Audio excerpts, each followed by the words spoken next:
suis la maman d'Angelica. C'est une petite fille qui souffre d'un polyhandicap. Lorsqu'elle est née, on ne savait pas qu'il y avait un problème. On l'a su que vers 6-7 mois. Mais on a su qu'il y avait un souci. Ils ont fait une IRM, ils ont vu que derrière le cerveau n'était pas tout à fait symétrique. Et de là, on est parti, alors voilà madame, du bébé parfait, normal, finalement vous avez un enfant. On ne sait pas si elle tiendra assise toute seule un jour. Il faut savoir qu'Angelica, elle a fait déjà plusieurs tests génétiques et ils ne trouvent pas ce qu'elle a. Tout devient compliqué.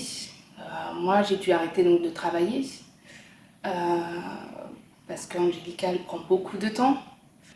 Par exemple, voilà, l'accès à l'école, c'est compliqué, c'est une bataille tous les jours.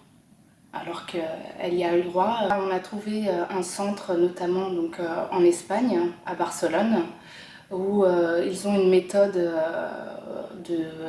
avec des kinésithérapeutes, des ostéopathes et des façons de faire qui font progresser l'enfant à être plus autonome. Des techniques qu'on ne retrouve pas en France, ce qui est dommage. Et malheureusement, c'est pas remboursé. Il faut qu'on y aille environ 2 fois par an, à raison de 15 jours, ce qui représente donc un budget de 8 000 € par an. Mais voilà, on y a été une fois une semaine au mois d'avril et on a vu déjà la différence. Angelica, elle a plus de force au niveau des cuisses, elle se tient plus sur les genoux. On connaît assez bien la famille. Et le hasard a fait qu'un jour, la maman a été déconcertée parce qu'elle nous a annoncé que sa petite fille n'avait plus d'assistance au niveau de l'école maternelle.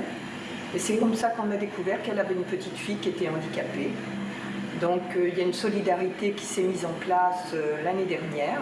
Et on a souhaité, en tant que sportif, et être solidaire vis-à-vis de la famille, de leur donner un petit coup de pouce. Et le petit coup de pouce financier qu'on a pensé mettre en place, c'était donc de mettre en place une course. Donc on a souhaité aider la famille et puis leur montrer un peu d'empathie de façon à ce qu'ils ne se sentent pas seuls face à ce problème. Mais on connaît tout particulièrement la famille d'Angelica, donc on a souhaité leur exprimer notre solidarité. Le but de cette course, c'est de récupérer des fonds. Donc on a choisi de constituer une cagnotte. On a essayé de mobiliser un maximum de personnes par le biais de flyers et tout ça. Et les personnes vont venir et apporter des dons. On aimerait voir une participation très importante.